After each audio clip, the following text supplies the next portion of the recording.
India तीसरा T20 जीत गया है। अरे सॉरी, ये तो मैं सपना देख रहा था रात को। इंडिया नहीं बल्कि तीसरा T20 मैच श्रीलंका जीत गया है और साथ साथ में सीरीज भी जीत ली है। श्रीलंका की ये सीरीज की जीत के बाद रणतुंगा सर अब रात को मज़े की नींद ले पाएंगे, क्योंकि इंडियन फैंस उनका मजाक जो उड़ा रहे थे। रणतुंगा सर को हंसने का मौका श्रीलंका के खिलाड़ी हसरंगा ने दे दिया। उन्होंने 9 रन देकर 4 विकेट लिए और उनका बर्थडे भी कल था। सीरीज से पहले ये लगता था कि T20 सीरीज भी इंडिया जीत जाएगा और शिखर धवन वनडे सीरीज के बाद T20 सीरीज भी इंडिया लेके आते, पर कोविड के कारण ये हो नहीं पाया और हार्दिक पांड्या को कोविड हो गया और उसके बाद जो चेंजिंग हुई उसमें से 8 खिलाड़ी और बाहर हो गए।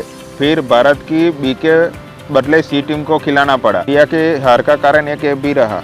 श्रीलंका के सामने सीरीज के बाद इंडियन सिलेक्टर्स को ये पता चल जाएगा कि इंडियन वर्ल्ड कप में टीम जो भेजनी वो टीम का चुनाव कैसे करे, क्योंकि जो आईपीएल में बड़े बड़े नाम गिने जाते हैं संजू सैमसन जैसे, वो ऐसे फैंस को तो ऐसे ही अब लगने लगा है कि आईपीएल में ये पैसे के लिए जब खेलते हैं तो अच्छा खेलते हैं और जब इंटरनेशनल क्रिकेट में कदम रखते हैं तभी उनकी हवा निकल जाती है। और ये बात सही भी है। संजू सैमसन T20 दोनों मैच में असफल रहे। जब आईपीएल संजू सैमसन खेलते हैं तो अलग ही अंदाज में खेलते हैं और वो जज्बा इंटरनेशनल क्रिकेट में नहीं दिखा पाए हैं। हम जो बोलते हैं कि हमको जो इंडिया को जो अच्छे खिलाड़ी मिल रहे हैं वो आईपीएल की वजह से मिल रहे हैं, वो बात सही भी है। पर जो खिलाड़ी पैसों के लिए खेले और अपने देश का जब खेलने आए, तब जैसे जब आईपीएल में बैट लेके मैदान में खेलने उतरते हो तो ऐसा लगता है जैसे वो बड़ा युद्ध लड़ने जा रहे हो और उसमें विजय होकर आएंगे वापस। पर जब इंटरनेशनल क्रिकेट खेल में आते हो तो अपने चेहरे पर वो नूर नहीं होता है। जो हम गौर से पूरे हाईलाइट देख लेना तो श्रीलंका के खिलाड़ियों पर अपने चेहरे पर एक अलग ही नूर था, जबकि इंडियन खिलाड़ी में वो जीत का जज्बा लगा ही नहीं। कुलदीप यादव, भुवनेश्वर कुमार और राहुल चहर को निकाल दे तो किसी के चेहरे पर वो जीतने का नूर ही नहीं था।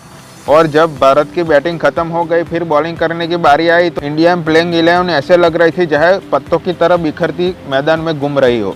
कोई एक दूसरे को शाबाशी नहीं दे रहा था कि कोई कमेंट भी नहीं कर रहा था। जबकि श्रीलंकन खिलाड़ियों को देखो, जब फील्डिंग कर रहे थे तब एक दूसरे को एक खिलाड़ी आकर शाबाशी दे रहे थे और वहीं से पता चलता है एक टीम वर्क का। श्रीलंका ने टीम वर्क दिखा के पूरा मैच खेला, जबकि इंडिया में वो बात दिखी ही नहीं और वहीं पर ही अनुभव की कमी है।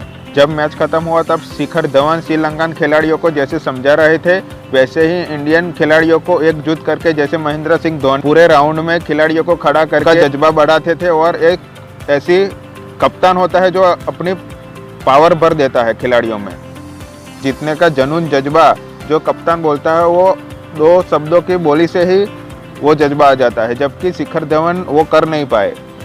शिखर धवन जब 0 में आउट हो गए उसके बाद लगा ही नहीं कि इंडिया जीतेगा। इंडियन टीम में से राहुल चहर और कुलदीप यादव ही अलग ही तरह का खेल खेल रहे थे, क्योंकि उनके चेहरे पर दिखता था कि बड़ा टारगेट नहीं था रनों का तो भी भरपूर कोशिश कर रही थी। जबकि दूसरे खिलाड़ी आप देखेंगे, हाईलाइट्स देख लेना तो देखेंगे कि किसी के चेहरे पर वो नूर दिखता ही नहीं था कि जीतने के लिए मैदान में उतरे हैं। इंडियन खिलाड़ी ऐसा बर्ताव कर रहे थे जैसे तैसे सीरीज निकाल देनी। और भारत की तरफ से भारत की तारीफ भी करनी चाहिए, क्योंकि कोविड की वजह से ऐसा माहौल होने के बाद भी भारत ने पूरी सीरीज पूरी की, तो उसके लिए तालियां है भारत को।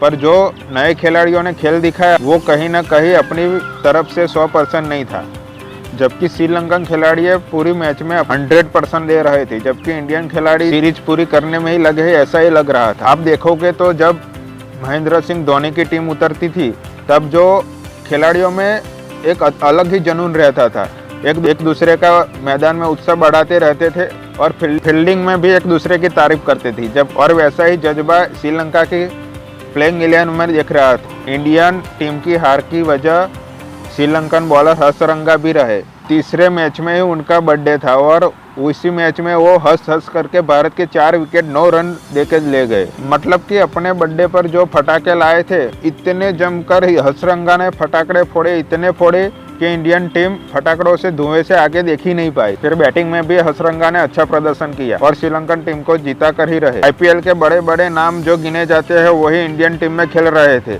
और बैटिंग में जब भारत की टीम पत्तों की तरह बिखर गई तब भारत ने जो स्कोर किया था उसी स्कोर से बॉलर नहीं जीता सकते हैं। क्रिकेट अनिश्चितताओं का खेल है और वही बात इंडिया और शिखर धवन को जहन में रखनी थी और उसी तरह से फील्डिंग और बॉलिंग करनी थी।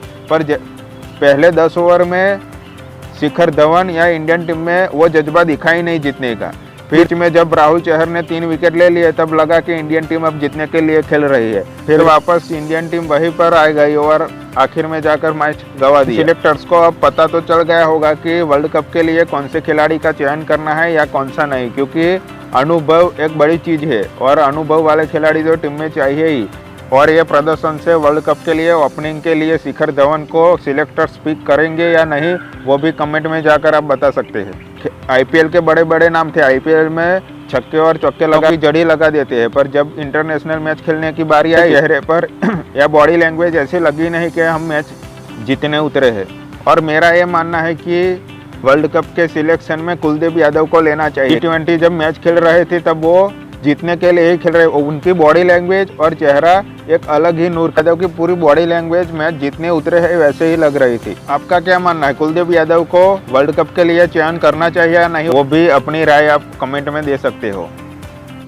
मेरा मानना है कुलदीप यादव को तो लेना ही चाहिए, क्योंकि ऐसा एक खिलाड़ी टीम में होता है तो पूरी टीम का माहौल ही बदल देता है। जैसे धोनी थे, महेंद्र सिंह धोनी जब कप्तानी करते थे तो हर एक खिलाड़ी हर एक रन और गेंद पर उनकी नज़र होती थी और अपने खिलाड़ियों का हर एक रन के बाद हर एक गेंद के बाद उत्साह बढ़ाते रहते थे। मेरा मानना ये है कि हम आईपीएल के प्रदर्शन पर वर्ल्ड कप के लिए खिलाड़ी को सिलेक्ट नहीं कर सकते। आईपीएल में जो अच्छा खेले वो अच्छी बात है, पर इंटरनेशनल मैच में जाकर जो अच्छा प्रदर्शन करे वही असल में खिलाड़ी है।